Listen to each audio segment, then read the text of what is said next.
முருங்கைக்கீரை ஆட் பண்ணிக்கலாம். வெங்காயம் கட் பண்ணி வச்சுட்டு பண்ணிக்கலாம். இஞ்சி, பச்சை மிளகாய், கருவேப்பிலை கொத்தமல்லி பண்ணிக்கலாம்.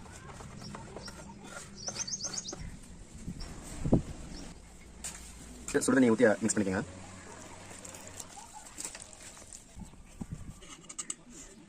நல்லா காஞ்சிச்சு. எண்ணெய் தடவிக்கலாம்.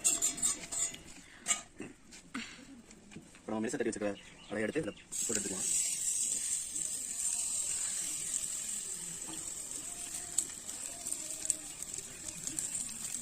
எண்ணெய் லைட்டாக எடுக்கலாம். தடவிட்டு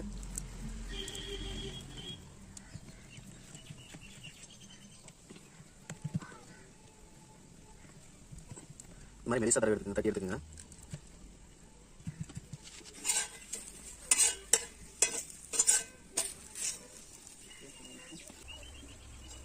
நல்லா இருந்துச்சு, எடுத்துடலாம்.